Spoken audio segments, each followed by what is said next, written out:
খুব মন দিয়ে শুনবে। একাদশী কেন? ভগবানের যত ব্রত রয়েছে তার মধ্যে একাদশীর ব্রত হলো সব থেকে শ্রেষ্ঠ ব্রত। তার জন্য একাদশীর ব্রত প্রত্যেকটি হরিভক্তকে অবশ্যই করা উচিত।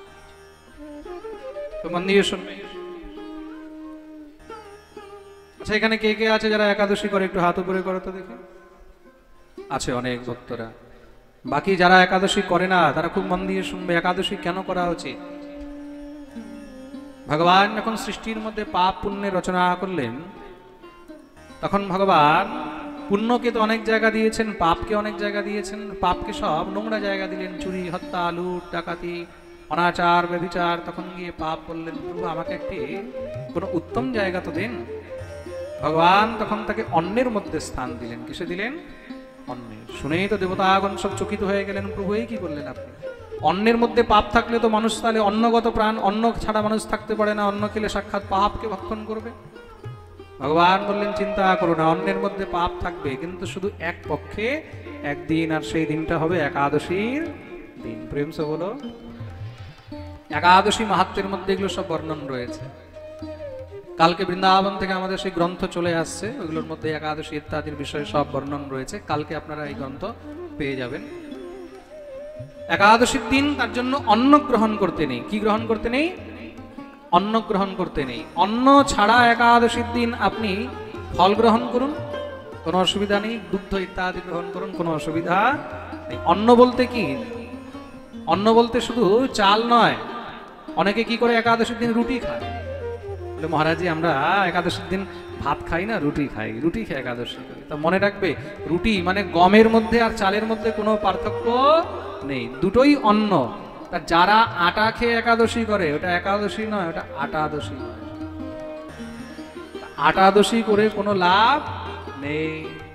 গম, জব, সরষ, ডাল, ছোলা, মক্কা, এই যত জিনিস রয়েছে এগুলো সব হলো ধান্য। এইগুলোকে একাদশীর দিন সম্পূর্ণ বর্জন করা উচিত। একাদশীর দিন শাক সবজি ইত্যাদি বর্জন করা উচিত। শুধু ফলাহারকে উত্তম বলা হয়েছে। সব থেকে শ্রেষ্ঠ হলো নির্জলা একাদশী। নির্জলা না পেলে তখন ফলাহার করবে। ফলাহার করে একাদশী করা যায়। আর একাদশীর পরের দিন দ্বাদশীতে পারণের সময়ের মধ্যেই পারণ করে নেওয়া উচিত। আর পারণ কি দিয়ে করবে? মহাপ্রসাদ দিয়ে করবে। মহাপ্রসাদ না থাকলে একটু ঠাকুরকে দই চিড়ে, কলা চিড়ে ভোগ লাগিয়ে সেটাকে গ্রহণ করে নেবে।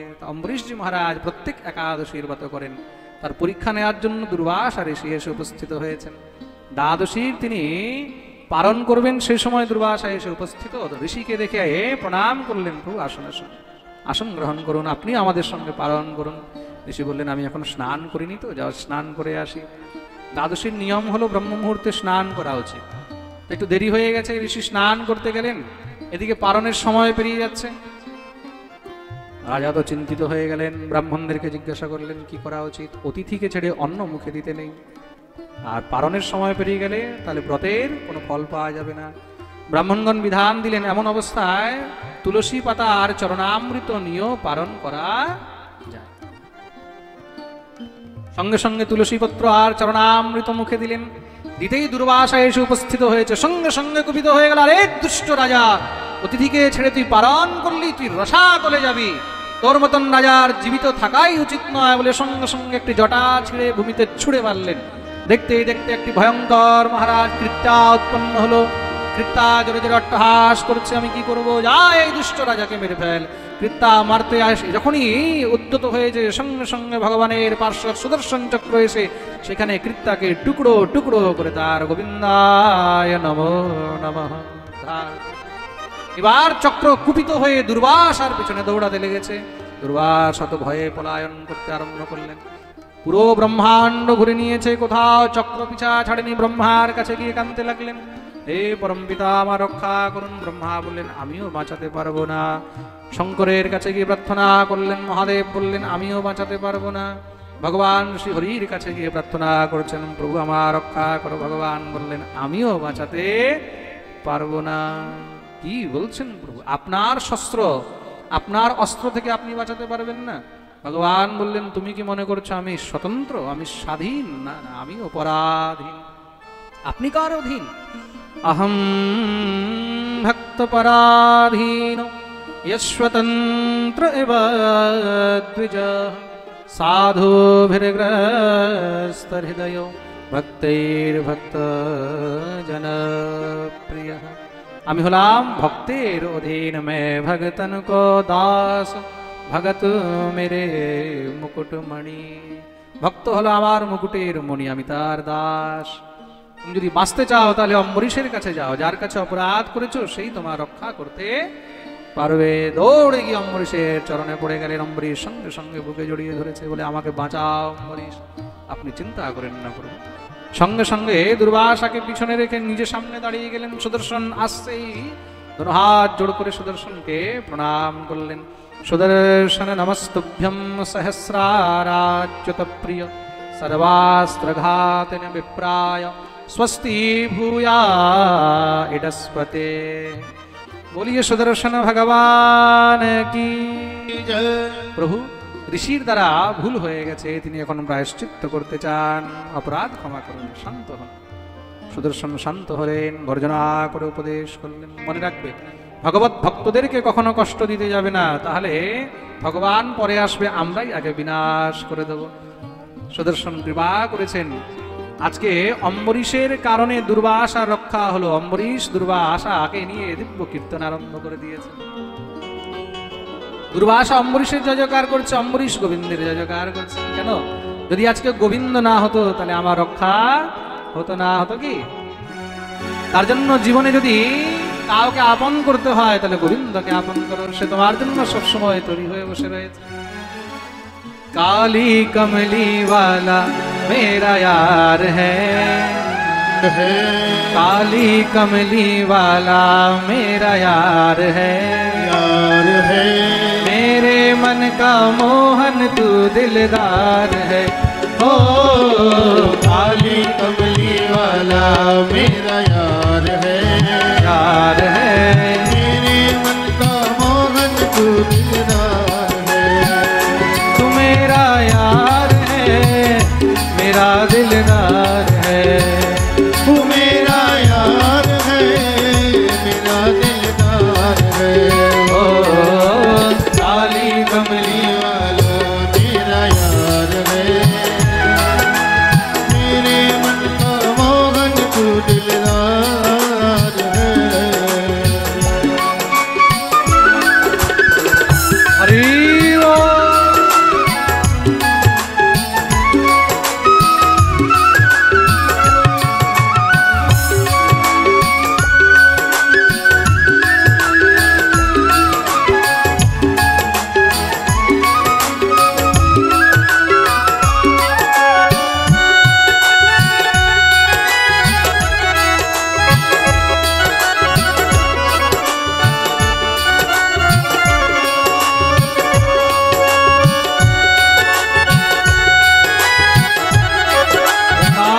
बिहारी लाल की।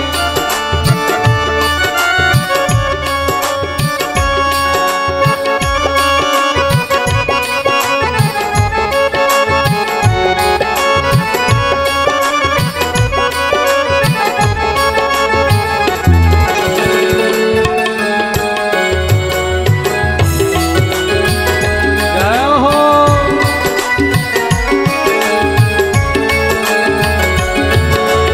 मनमोहन में तेरा दीवाना, गाऊं बस अब यही तराना।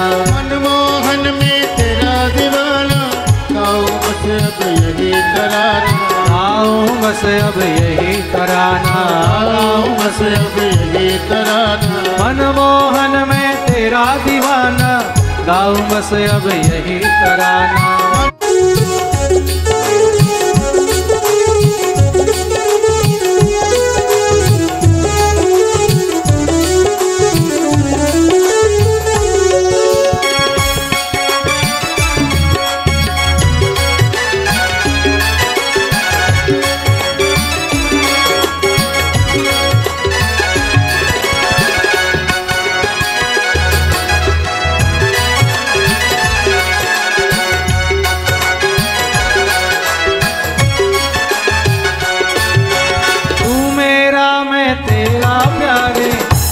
जीवन अब तेरे सहारे, तू मेरा मैं तेरा प्यारे, ये जीवन अब तेरे सहारे, ये जीवन अब तेरे सहारे, ये जीवन अब तेरे सहारे। तेरे हाथ इस जीवन की पतवार है, पतवार है, मेरे मन का मोहन तू दिलदार है।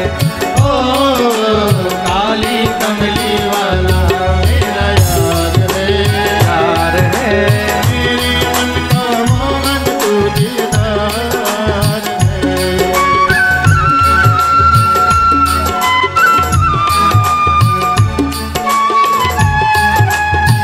वृंदावन बिहारी लाल की, श्री राधा रानी की।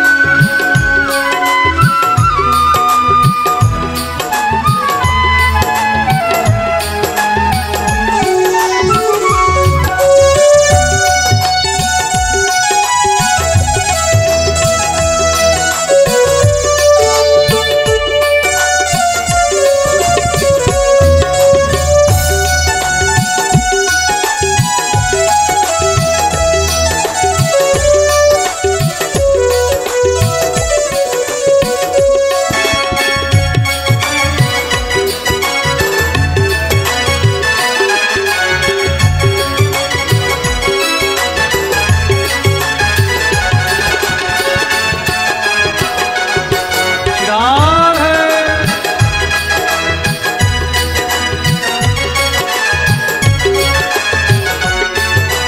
पागल प्रीत की एक ही आशा, दर्द दिल दर्शन का प्यासा। पागल प्रीत की तेरी आशा, करते दिल दर्शन का प्यासा। पागल प्रीत की एक ही आशा, दर्द दिल दर्शन का प्यासा। पागल प्रीत की तेरी आशा, करते दिल दर्शन का प्यासा। दर्द दिल दर्शन का प्यासा, करते दिल दर्शन का प्यासा। तेरे हर वादे पे मुझे एतबार है, पतवार है, मेरे मन का मोहन तू दिलदार है। ओ काली कमली वाला मेरा यार है, यार है, मेरे मन का मोहन तू दिलदार है। हाँ, काली कमली वाला मेरा यार है, यार है, मेरे मन का मोहन तू दिलदार है। ओ काली कमली वाला मेरा यार है, मेरे मन का मोहन तू दिलदार है। ओ काली कमली वाला मेरा यार है, मेरे मन का मोहन तू दिलदार तू है। मेरा मेरे मन का मोहन तू दिलदार है, मेरे मन का मोहन तू दिलदार है। तू मेरा यार है, तू दिलदार है, तू मेरा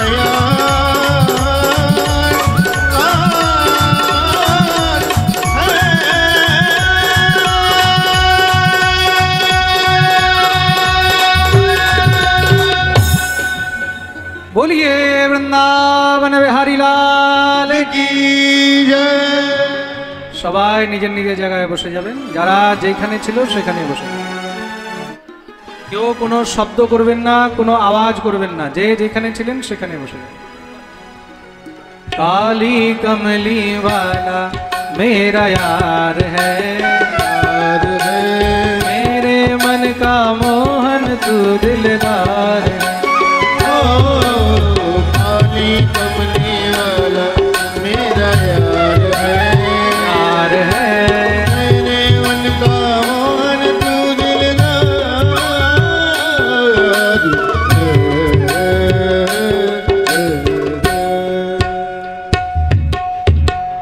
बोलिए भक्तवत्सल भगवान की। जय।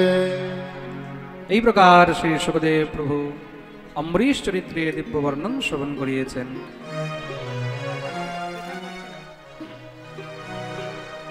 বলি অম্বরীশ জি মহারাজ কি। শ্রী অম্বরীশের বংশে পরম প্রতাপী রাজা হলেন সগর, সগরের পুত্র হলেন অংশুমান, অংশুমানের পুত্র হলেন দিলীপ, এই দিলীপই কিন্তু সেই যে মা ভগবতী গোমাতা নন্দিনীর সেবা করে পুত্র রত্ন প্রাপ্ত করেছিলেন। আর সেই পুত্রের নাম হলো ভগীরথ। আর সেই ভগীরথ তপস্যা করে গঙ্গাকে এই পৃথিবীতে নিয়ে এসেছিলেন। তার জন্যই গঙ্গার এক নাম হলো ভাগীরথী। বলিয়ে গঙ্গা মাইয়া কি। আপনাদের এখানেও তো গঙ্গা আছে, কাছে আছে না? হুগলিতে কত দূরে এখান থেকে? হ্যাঁ, কি বললো? শেওড়াপুলি। আচ্ছা আচ্ছা, প্রেম সে বলো। আচ্ছা, দুধপুলি তো শুনেছিলাম, এবার শেওড়াপুলি শুনলাম। শেওড়াপুলি থেকে এখানে কোনো ভক্ত আছে? একটু হাত উপরে করো তো দেখি। শেওড়াপুলি থেকে কে কে এসছে? আচ্ছা আছে, প্রেম সে বলো। রাধে রাধে। মহারাজ, কোন নগর? চন্দননগর। আচ্ছা, প্রেম সে বলো। রাধে রাধে। চন্দননগর সেই চন্দননগর নাকি লিটিল ফ্রান্স? হ্যাঁ, লিটিল ফ্রান্স যেটাকে বলা হয়। আচ্ছা আচ্ছা আচ্ছা, বলিয়ে ভক্ত বৎসল ভগবান কি। তো মহারাজ, ভগীরথের পুত্র হলেন খটবাঙ্গ, খটবাঙ্গের পুত্র হলেন দীর্ঘবাহু, দীর্ঘবাহুর হলেন রঘু, রঘুর হলেন অজ, অজের পুত্র হলেন দশরথ। দশরথের তিনটি রানী, কৌশল্যা, কৈকেয়ী আর সুমিত্রা।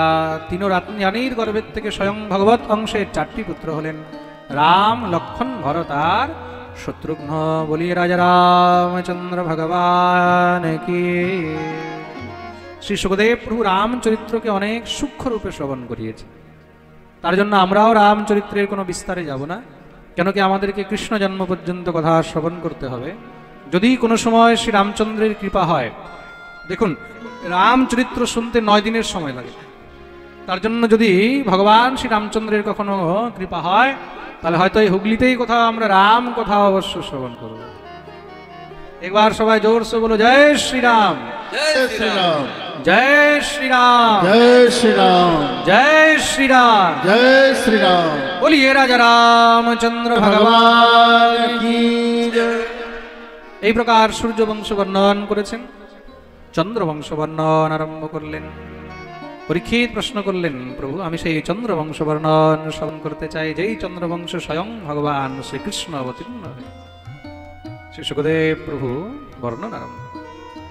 अथातः श्रूयतां राजन् वंशः सोमस्य पावनः, यस्मिन्नेलादयो भूपाः कीर्त्यन्ते पुण्यकीर्तयः। हे राजन, তুমি এবার সেই পরম পাবন চন্দ্রবংশের বর্ণন শ্রবণ করো। अथातः श्रूयताम राजन वंशः सोमस्य पावनः। চন্দ্রবংশকে পরম পাবন বলা হয়েছে, পবিত্র বলা হয়েছে। প্রেম সে বলো। ব্রহ্মার পুত্র হলেন অত্রি, অত্রির পুত্র হলেন চন্দ্রমা, চন্দ্রের পুত্র হলেন বুধ, বুধের পুত্র হলেন পুরুরবা, পুরুরবার পুত্র হলেন 6 জন, আয়ু, শ্রুতায়ু, সত্যায়ু, রয়, বিজয় আর জয়। জয়ের পুত্র হলেন অনেনা, অনেনার পুত্র হলেন নহুষ, নহুষের 6 পুত্র জ্যোতি, যজাতি, সংজ্ঞাতি, আয়তি, বিয়তি আর কৃতি। তার মধ্যে যজাতির 2টি স্ত্রী দেবযানী আর শর্মিষ্ঠা, তার থেকে 5টি সন্তান হলো যদু, দ্রুহু, অনু, তুর্বসু আর পুরু। পুরু থেকে হলো পুরু বংশ, কৌরব আর পাণ্ডব। যদু থেকে হলো যদু বংশ। সেই যদুর বংশে পরম প্রতাপী রাজা হলেন ভোজ, বৃষ্ণি, অন্ধক, সুর ইত্যাদি। মহারাজ ভোজের 2 পুত্র হলেন উগ্রসেন আর দেবক। দেবকের 7 কন্যা পৌরবী, রোহিণী, ভদ্রা, মদিরা, রোচনা, ইলা আর দেবকী। উগ্রসেনের 10 পুত্র হলেন। সবথেকে বড় পুত্রের নাম হলো কংস। এই কংস মহাত্যাচারী হয়েছে, তার অত্যাচারে সমস্ত পৃথিবী পর্যন্ত ত্রস্ত হয়ে গেছে। আর মহারাজ সুরের 2 স্ত্রী ছিল। এক স্ত্রীর গর্ভের থেকে পুত্র হলো দেবমীর, আরেক স্ত্রীর গর্ভে একটি নতুন গ্রাম সেখানে বসালেন, যার নাম হলো গোকুল। তাদের 9 পুত্র হলো, যাদেরকে নবনন্দ বলা হয়েছে। নন্দ, সুনন্দ, আনন্দ, গয়, বিমল, যশ, কীর্তি ইত্যাদি এরা হলেন 9 নন্দ। আর দেবমীরের 10 পুত্র হলো, যাদের মধ্যে সব থেকে বড় পুত্রের নাম হলো বসুদেব। বলিয়ে বসুদেব জি মহারাজ কি। বলিয়ে নন্দ বাবা কি। নন্দ আর বসুদেব কিন্তু ভাই ভাই, কাকা তো জ্যাঠা তো ভাই, প্রেম সে বলো। আর এই বসুদেবের সঙ্গে কংসের বাল্য বন্ধুত্ব ছিল বাল্যকাল থেকে। কংসের অত্যাচারে ত্রস্ত হয়ে সমস্ত পৃথিবী একদম ত্রাহি ত্রাহি করে দেবতাদের কাছে গিয়ে কাঁদতে লাগলেন। দেবতাগণ পৃথিবীকে নিয়ে ব্রহ্মার কাছে গেছেন। আক্রান্তা ভূরি ভারেণ ব্রহ্মাণম শরণম ইয়ো। ব্রহ্মা সবাইকে নিয়ে ভগবান শ্রীহরির কাছে গিয়ে উপস্থিত হলেন। তত্র গত্বা জগন্নাথম দেবদেবম বৃষাকপিম। হে জগন্নাথ, হে প্রভু, হে জগদীশ্বর, কৃপা করো। পৃথিবী আর এই পাপের ভার সহ্য করতে পারছে না, অবতার গ্রহণ করো। ভগবানের দিব্য স্তুতি করলেন 16টি মন্ত্র দ্বারা, যাকে পুরুষোত্ত বলা হয়েছে। খুব মন দিয়ে শুনবে কিন্তু। যজুর্বেদের এই দিব্য মন্ত্র ভগবানকে অত্যন্ত প্রিয়। সহস্রশী রেখা পুরুষ সহস্রাক্ষ সহস্রপাত সভূমিগ্বং সর্বত স্মৃতবাত্যতিষ্ঠিত দশাঙ্গুলম। ভগবান প্রসন্ন হয়েছেন, দর্শন দিলেন। চিন্তা করো না, অতি শীঘ্রই আমি জন্মগ্রহণ করব। কোথায়? বসুদেব গৃহে সাক্ষাৎ ভগবান পুরুষ পর। বসুদেব গৃহে সাক্ষাৎ ভগবান পুরুষ পর। জনিষ্যতে তৎপ্রিয়ার্থম সম্ভবন্তু সুরস্ত্রিয়া। জনিষ্যতে তৎপ্রিয়ার্থম সম্ভবন্তু সুরস্ত্রিয়া। জনিষ্যতে তৎপ্রিয়ার্থম সম্ভবন্তু সুরস্ত্রিয়া। बोलिए भक्तवत्सल भगवान की। वसुदेव गृहे साक्षात् भगवान पुरुषः परः। जनिष्यते तत्प्रियार्थम सम्भवन्तु सुरस्त्रियः। বসুদেব দেবকীর ঘরে গিয়ে আমি জন্মগ্রহণ করব। সেখান থেকে বৃন্দাবনে গিয়ে আমি বৃন্দাবন লীলা করব। তোমরা গিয়ে ব্রজে আলাদা আলাদা রূপ ধারণ করে আমার লীলা সঙ্গী হবে।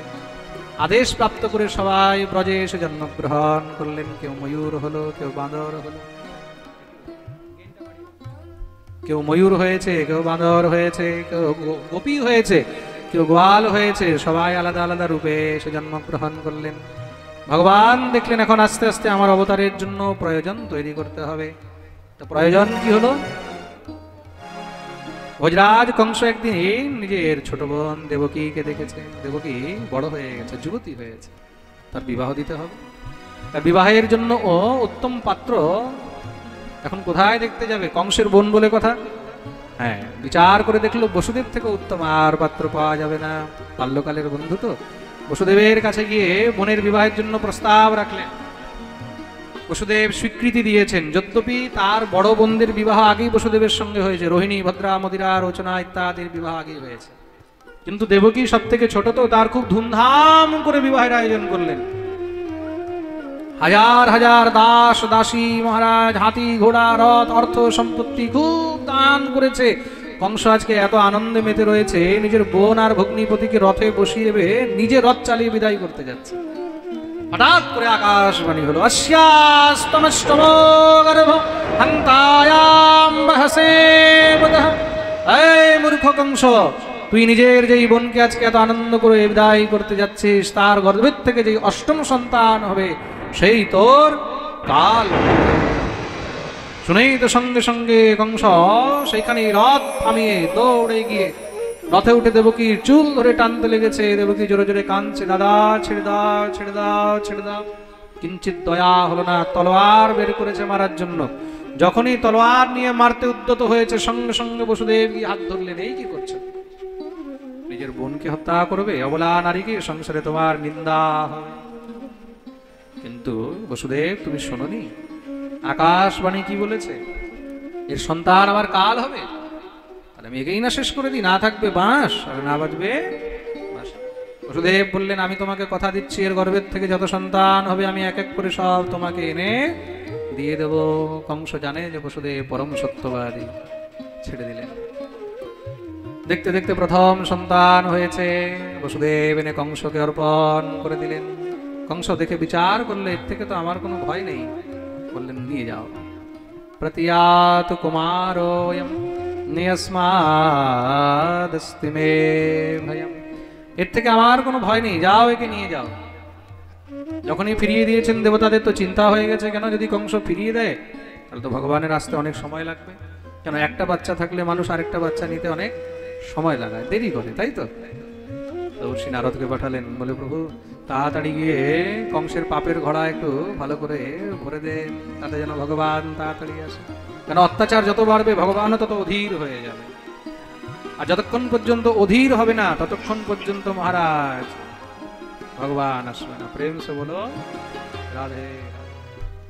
তার জন্য ভগবানকে আগে অধীর করতে হবে। তা কিভাবে হবে? তার জন্য এই শিশুগুলোকে হত্যা করা। দেবর্ষি নারদ এসে উপস্থিত হলেন। নারদকে দেখে কংস খুব সুন্দর উচ্চ আসন দিয়ে বসিয়েছেন। আসন আসন, গুরুদেব মানে তো নারদকে। আজ হঠাৎ দর্শন দিলেন। দেবর্ষি নারদ বললেন, তোমার খুব চিন্তা লেগে থাকে তো? কিসের চিন্তা? তুমি দেবকীর সন্তান এইভাবেই ছেড়ে দিলে। কিন্তু প্রভু তার থেকে তো আমার কোনো ভয় নেই। ভয় কার থেকে? ভয় তো অষ্টম গর্ভের থেকে। জানো অষ্টম কাকে বলে? কাকে? সামনে 8টি পদ্মফুল এনে দিলেন, বলে ভালো করে গণ, 1 2 3 4 5 6 7 8। বলে কোনটা প্রথম কোনটা অষ্টম? বলে এটা প্রথম এটা অষ্টম। উল্টো করে দিলেন, বলে এবার গণ কোনটা? 1 2 3 4 5 6 7 8। এবার বলো কোনটা প্রথম কোনটা অষ্টম। কংসের তো মাথা ঘুরিয়ে গেছে। বলে দেবতাদের চাল কংস বুঝতে পারবে না, কখন প্রথম অষ্টম হয়ে যাবে, অষ্টম প্রথম হয়ে যাবে। নারায়ণ নারায়ণ নারায়ণ। নারদ তো কাজ করে দিয়ে চলে গেছে। সঙ্গে সঙ্গে দেবকী বসুদেবকে আনিয়ে সেখানে দেখতে দেখতে মহারাজ সেই শিশুকে আছাড় দিয়ে মেরে ফেলেন। এইভাবে এক এক করে হাতেষু ষটসু বালেষু দেবক্যা অগ্রসেনেনা দেবকী বসুদেবের 6টি পুত্রকে কংস হত্যা করেছে। সপ্তম গর্ভে স্বয়ং অনন্তদেব এসেছেন। সপ্তমো বৈষ্ণবম ধাম ইয়মনন্তম প্রচক্ষতে গর্ভো বভূব দেবক্যা হর্ষশোক বিবর্ধনঃ। স্বয়ং অনন্তদেব এসেছেন সপ্তম গর্ভে। ভগবান ভগবতী যোগমায়াকে বললেন, দেবী শিশুকে নিয়ে দেবকীর গর্ভের থেকে রোহিণীর গর্ভে স্থাপিত করে দাও। কেন? যদি কংস একবার তাকে হাত লাগায় মারার জন্য, সে তো সঙ্গে সঙ্গে কংসকে শেষ করে দেবে, তাহলে আমার নীলা সব রয়ে যাবে। ক্রোধিত অনন্ত। বলো ভগবান শ্রী রামচন্দ্র যখন সমুদ্রকে হাত জোড় করে প্রার্থনা করছিলেন না, তখন লক্ষণ বারবার রেগে যাচ্ছে, কেন হাত জোড় করছো, কেন হাত জোড় করছো? অনন্তদেব ভগবান আদেশ করলেন। ভগবতী যোগমায়া কি করেছেন? দেবকীর গর্ভের থেকে রোহিণীর গর্ভে স্থাপিত করে দিলেন আকর্ষণী বিদ্যা দ্বারা।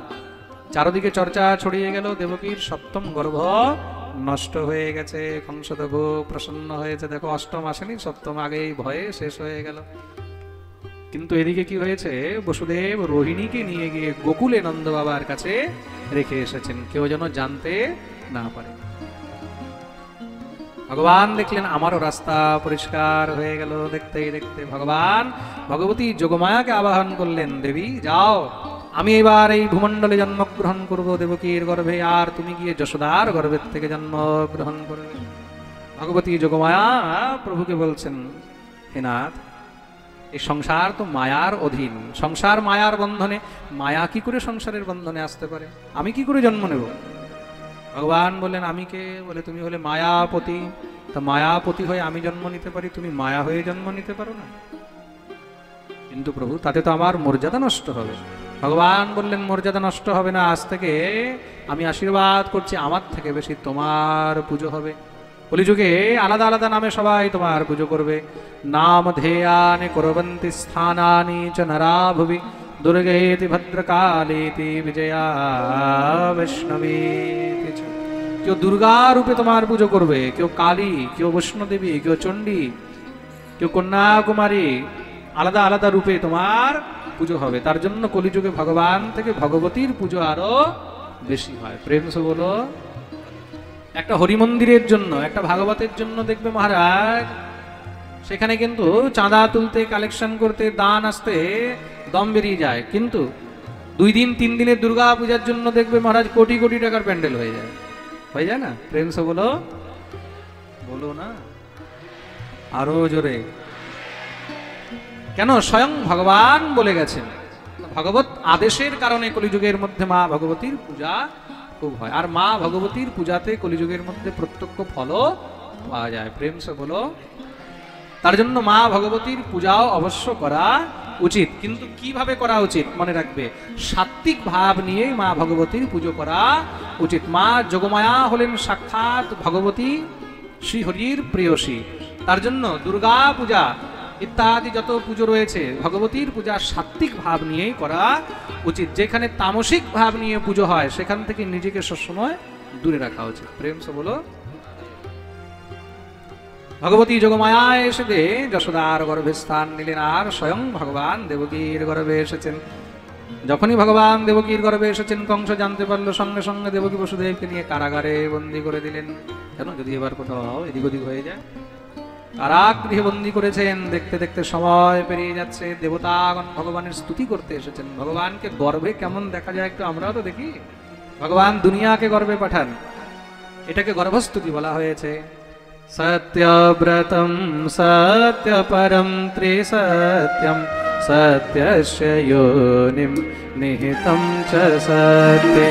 সত্যব্রতম সত্যপরম ত্রিসত্যম সত্যস্য যোনিম নিহিতম চ সত্যে। সত্যস্য সত্যামৃত সত্যনেত্রম সত্যাত্মকম ত্বাম শरणं